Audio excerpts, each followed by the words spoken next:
Assalamualaikum warahmatullahi wabarakatuh. Kita lanjutkan untuk pertemuan ke-13. Kali ini materinya akan membahas tentang persaingan monopolistik dan oligopoli. Kalau kita melihat karakteristik organisasi pasar, itu mulai dari persaingan sempurna, kemudian monopoli, lalu persaingan monopolistik dan oligopoli. Ini kalau kita lihat dari situ kan jelas dari jumlah perusahaan. Kalau perfect competition, persaingan nasional itu banyak. Monopoli cuma satu. Monopolistic competition, persaingan monopolistik itu juga banyak.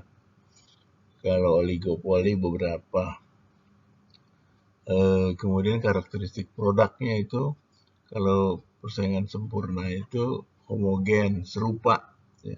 Kalau monopoli itu single, unique, satu-satunya, tidak ada duanya.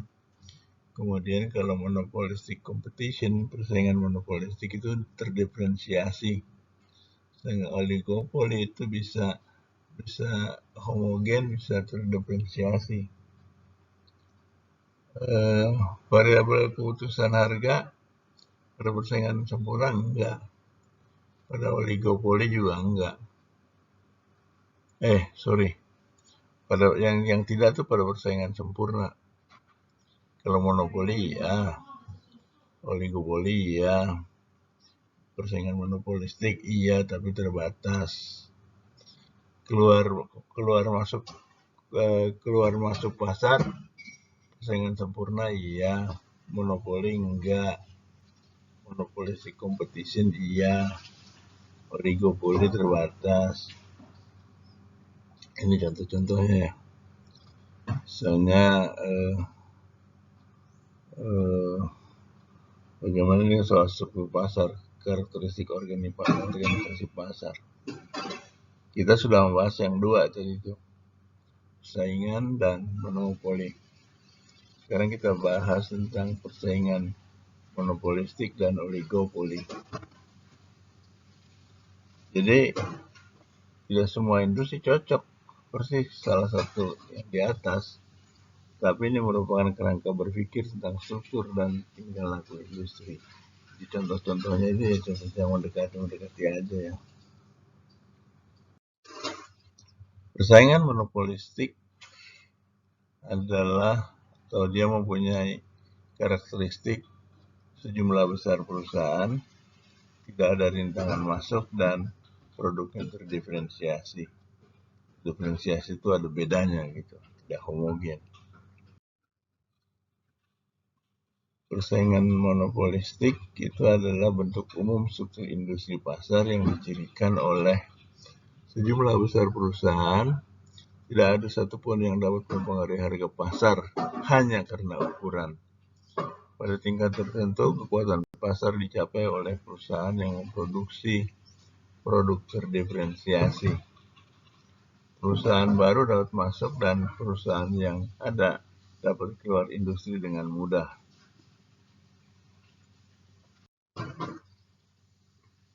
Kita lewat aja yang ini.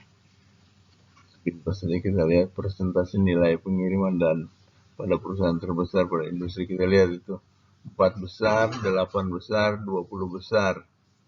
Kita lihat misalnya trailers and campers itu ada 4 besar itu pasarnya 26%, 8 besar 36%, 20 besar 50%. Kemudian wood office furniture kayu, kantor kayu itu 4 besarnya 34%, 8 besar 42%. Kemudian book printing 4 besarnya 32%. Jadi kita lihat ini kalau yang women dress itu 4 perusahaan besar cuma menguasai 14,2%. Jadi kaitan dengan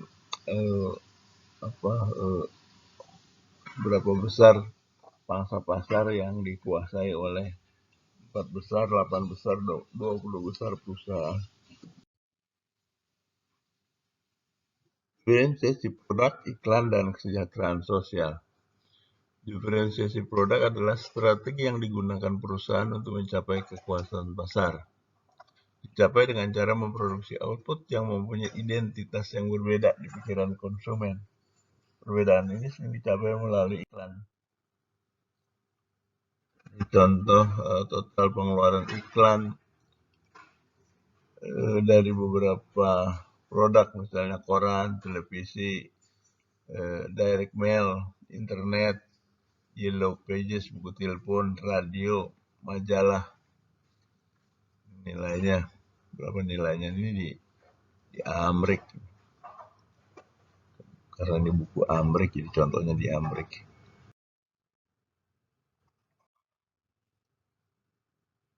Pendukung persaingan bebas percaya bahwa diferensiasi produk dan iklan memberi sistem pasar kekuatan pasar dan vitalitasnya. Diferensiasi produk membantu meyakinkan kualitas dan efisiensi produk. Iklan menyediakan konsumen dengan informasi bernilai tentang ketersediaan produk, kualitas, dan harga yang dibutuhkan untuk membuat pilihan lebih efisien di pasar. Kritikus tentang diferensiasi produk dan iklan beralasan bahwa mereka tidak lebih dari limbah dan ketidakefisienan. Sejumlah besar diluangkan untuk menciptakan ringkasan tanpa arti dan bisa jadi tidak ada perbedaan di antara produk. Iklan meningkatkan biaya produk dan seringkali sangat sedikit informasi. Seringkali juga hanya akan mengganggu. Masyarakat eksis untuk memuaskan kebutuhan ekonominya, bukan sebaliknya. Iklan dapat membawa perang harga yang tidak produktif dan bisa jadi berfungsi sebagai penghalang masuk, mengurangi persaingan real.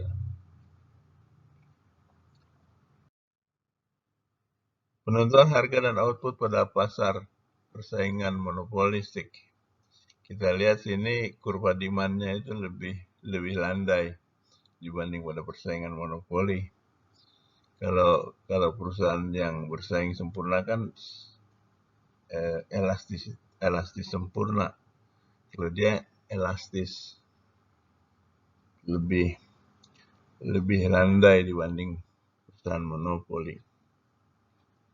Kurva permintaan yang dihadapi persaingan monopolistik agaknya kurang elastis dibanding kurva yang dihadapi perusahaan persaingan sempurna, tetapi lebih elastis ketimbang kurva permintaan perusahaan monopoli. Perusahaan monopoli cenderung inelastis. Penentuan harga dan output jangka pendek. Dalam jangka pendek, perusahaan bersaing monopolistik akan memproduksi sampai titik di mana marginal revenue sama dengan marginal cost. Penerimaan marginal sama dengan biaya marginal. Perusahaan ini menerima keuntungan positif dalam jangka pendek. Keuntungan tidak dijamin. Perusahaan dengan struktur biaya yang mirip ditunjukkan oleh kurva permintaan yang lebih lemah dan menderita kerugian dalam jangka pendek. Kalau struktur cost-nya lebih tinggi, permintaan atau permintaannya lebih rendah, ya rugi juga. Penentuan harga dan output dalam jangka panjang. Ketika perusahaan baru memasuki industri persaingan monopolistik, maka kurva permintaan perusahaan yang ada bergeser ke kiri, mendorong marginal revenue ke kiri. Dalam jangka panjang, keuntungan dieliminasi.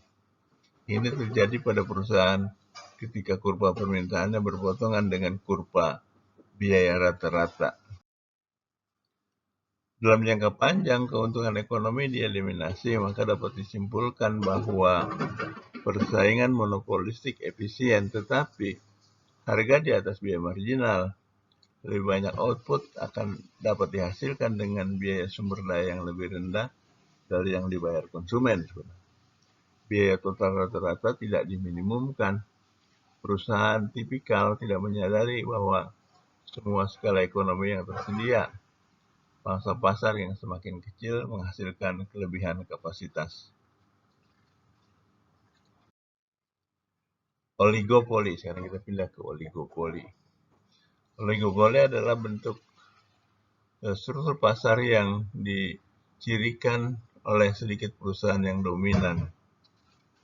Produk bisa homogen ataupun terdiferensiasi.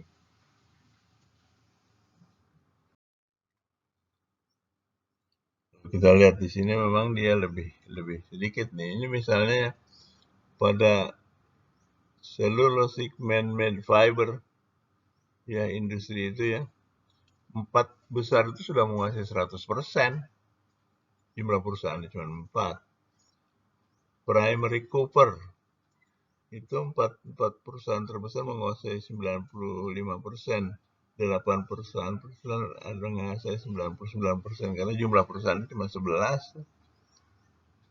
Household laundry equipment, peralatan cuci rumah tangga ya, mesin cuci kayak mesin cuci gitu. Perusahaan cuma 10 itu. 4 perusahaan besar menguasai 90 dan 8 perusahaan besar menguasai 99%. Rokok itu 4 perusahaan besar menguasai 99% dan lihat dari situ lihat ya berapa besar pangsa pasar untuk 4 perusahaan besar dan 8 perusahaan besar. Itu akan kelihatan dia oligopoli atau bukan. Ini oligopoli lebih dari 80%, 4 besar perusahaan lebih dari 80%. Ya memang ada yang jumlah perusahaan yang cukup besar, misalnya malt beverage apa minuman beralkohol, itu ada 494 perusahaan, tetapi 4 perusahaan besar itu sudah menguasai 90% pasar. Dan ada perusahaan-perusahaan lain yang kecil, ada perusahaan-perusahaan pemimpinnya. Model oligopoli. Semua oligopoli mempunyai satu hal yang umum, yaitu tingkah laku perusahaan oligopoli tergantung pada tingkah laku perusahaan lain. Dia akan memberikan reaksi terhadap tingkah laku perusahaan lainnya, apalagi perusahaan pemimpin. Sekelompok perusahaan yang bekerja sama, nah ini model kolusi ini, dan membuat keputusan harga dan kuota output untuk memaksimalkan keuntungan disebut kartel. Nah ini model kolusi. Collusion model di mana sejumlah perusahaan itu bekerja sama membuat keputusan tentang jumlah kuota output dan soal harganya. Tujuannya memaksimalkan keuntungan. Kolusi terjadi manakala kesepakatan harga dan jumlah output dinyatakan secara eksplisit. Itu ada kolusi tacit collusion. Terjadi ketika perusahaan-perusahaan menetapkan harga tanpa kesempatan yang spesifik, atau ketika kesepakatan tersebut implisit sifatnya. Yang model yang berikutnya adalah model Carnot model. Model Carnot adalah suatu model industri dengan 2 perusahaan. Jadi Carnot itu duopoli, di mana ada serangkaian keputusan menyesuaikan output menuju keputusan output final yang berada antara output pasar bersaing sempurna dan output pasar monopoli. Jadi dia nggak di tengah-tengah sih, berada di antara output pasar bersaing sempurna dan output pasar monopoli. Model kurva permintaan patah yang model berikutnya. Model kurva permintaan patah adalah model oligopoli di mana kurva permintaan yang dihadapi masing-masing perusahaan berbentuk patah, kinked. Bentuk patah mengikuti asumsi bahwa perusahaan bersaing akan mengikuti jika perusahaan pemimpin menurunkan harga dan tidak mengikuti jika perusahaan pemimpin menaikkan harga. Nah itu yang menyebabkan kurva permintaannya patah. Di atas harga P bintang, kenaikan harga tidak akan diikuti oleh pesaingnya. Akibatnya penurunan output yang besar tidak diikuti. Di bawah P Kalau harga di bawah P bintang, penurunan harga akan diikuti pesaing sehingga perusahaan tidak memperoleh sebanyak permintaan. Jadi permintaannya menjadi tidak elastis. Model yang berikutnya adalah model kepemimpinan harga. Kepemimpinan harga adalah satu bentuk oligopoli di mana suatu perusahaan dominan yang menetapkan harga dan semua perusahaan yang lebih kecil pada mengikuti kebijakan tersebut. Hasil model kepemimpinan harga antara lain adalah jumlah permintaan pada industri dipecah antara perusahaan dominan dan kelompok perusahaan lain yang lebih kecil. Yang kedua, pembagian ditentukan oleh jumlah kekuatan pasar dari perusahaan dominan. Yang ketiga, perusahaan dominan mempunyai suatu insentif untuk mendorong perusahaan yang lebih kecil keluar dari industri untuk mencapai kekuatan monopoli.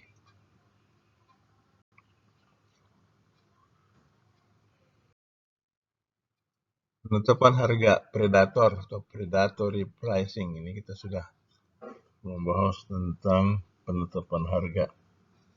Praktek perusahaan besar, itu perusahaan-perusahaan yang berkuasa membuat perusahaan-perusahaan kecil keluar pasar dengan cara menetapkan harga jual yang rendah.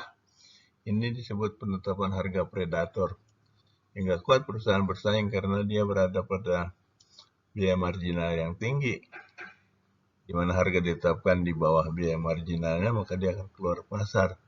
Kemudian setelah perusahaan-perusahaan itu keluar pasar, si penguasa tadi akan menaikkan harga yang lebih tinggi. Apa boleh buat kan?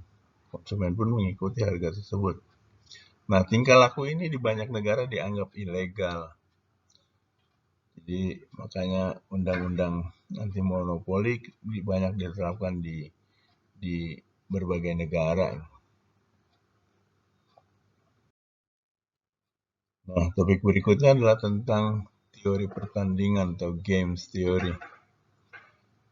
Teori pertandingan menganalisis tingkah laku oligopoli sebagai serangkaian strategi yang saling bereaksi antara perusahaan lawannya. Pada teori pertandingan, perusahaan diasumsikan mengantisipasi reaksi lawannya. Jadi ini aksi-reaksi.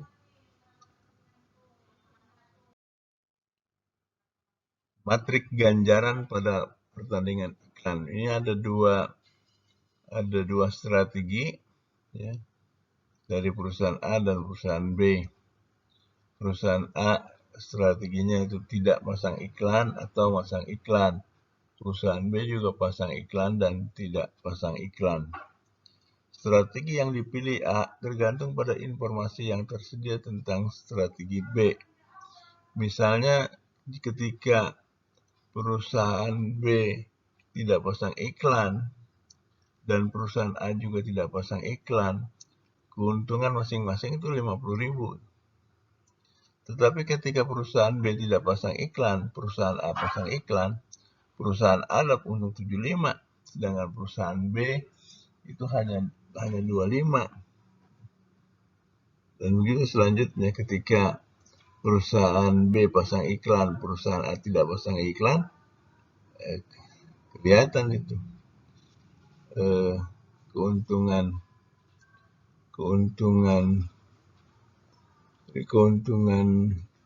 B itu 75, kerugian A itu 25 karena tadi 50 kan. Dan begitu juga ketika dua-duanya pasang iklan, masing-masing cuma dapat 10.000. Jadi ini soal bagaimana kita membaca payoff matrix, disebut matrik ganjaran. Apapun yang dilakukan B akan pasang iklan. Ini merupakan strategi dominan atau strategi terbaik tanpa memperhatikan lawan. Jadi strategi dominan adalah strategi yang dilakukan oleh suatu perusahaan tanpa memperhatikan strategi lawannya. Tadi di awal kita sudah katakan bahwa dalam teori pertandingan itu setiap pemain itu selalu memperhatikan strategi lawannya. Nah, dominan itu kalau dia melakukan sesuatu yang terbaik tanpa memperhatikan strategi lawannya.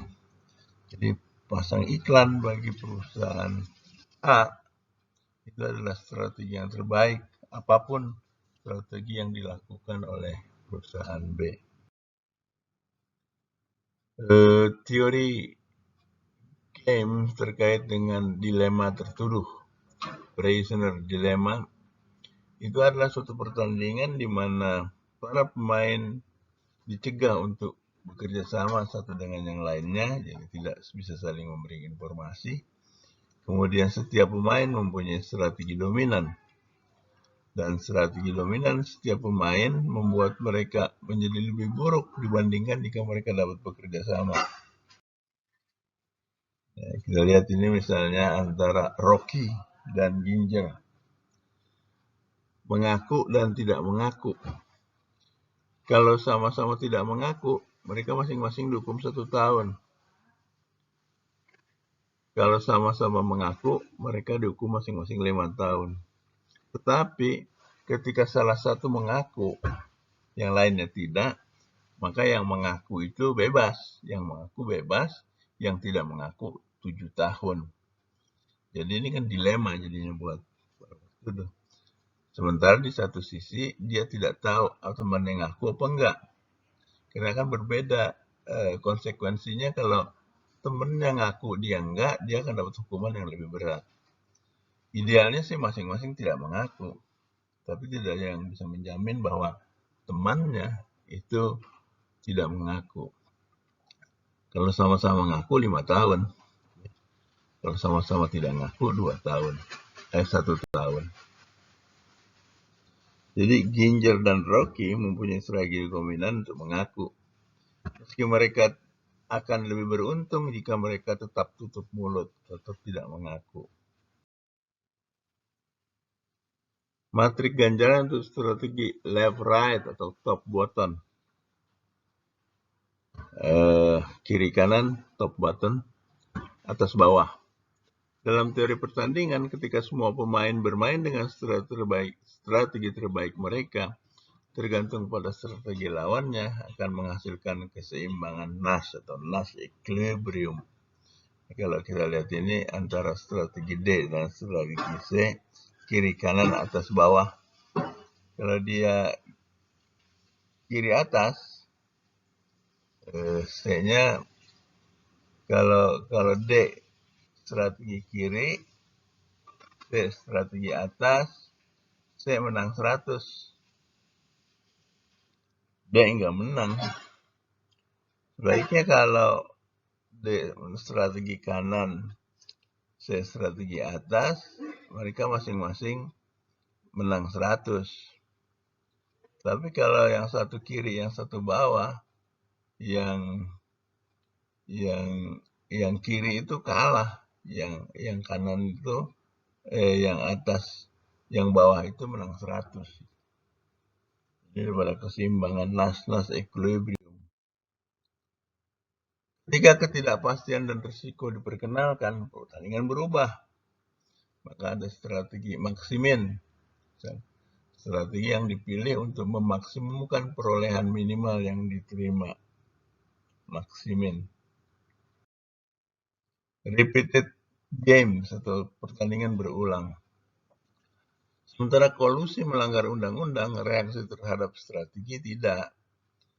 Reaksi strategi pada pertandingan berulang mempunyai dampak yang sama dengan kolusi strategi.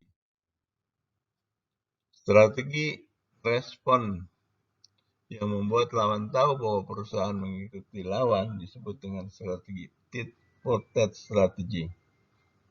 Jika satu perusahaan memimpin dan lawan yang mengikuti, keduanya akan menjadi better off, akan menjadi lebih baik. Teori pertandingan telah digunakan untuk memahami banyak fenomena, dari penyediaan barang jasa publik sampai perang nuklir. Contestable market atau pasar yang contestable. Sebuah pasar contestable sempurna jika masuk dan keluar pasar tanpa biaya. Pada pasar contestable, bahkan perusahaan besar oligopolistik akhirnya berperilaku seperti perusahaan pada pasar bersaing sempurna. Harga-harga didorong menjadi biara rata jangka panjang oleh persaingan dan keuntungan positif tidak terjadi. Kondisi yang dibutuhkan bagi monopolis adalah perusahaan cukup besar untuk mengendalikan harga. Oligopoli merupakan industri terkonsentrasi karena ada beberapa perusahaan kan. Di satu ekstrim adalah kartel yang berperilaku seperti monopoli. Pada ekstrim lain, perusahaan-perusahaan bersaing untuk pasar kontestabel sebagai respon untuk mengamati keuntungan. Di antaranya adalah sejumlah model alternatif. Semuanya menekankan pada saling ketergantungan oligopolistik. Oligopoli atau industri terkonsentrasi nampaknya tidak efisien karena beberapa alasan. Pertama, perusahaan oligopoli memaksimumkan keuntungan dengan menetapkan harga di atas biaya marginal. Itu pasti tidak efisien. Tingkah laku strategi memaksa perusahaan-perusahaan kepada deadlock yang memboroskan sumber daya. Kalau macet, boros sumber dayanya ini jadi mahal. Diferensiasi produk dan iklan dapat menjadi benar-benar berbahaya karena boros dan tidak efisien.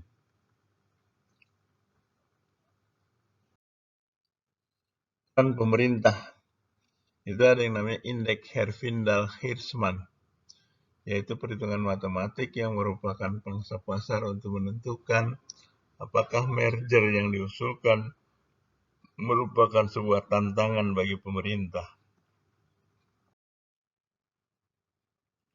Perhitungan indeks Herfindahl-Hirschman terhadap 4 industri hipotetis, masing-masing tidak lebih dari 4 perusahaan.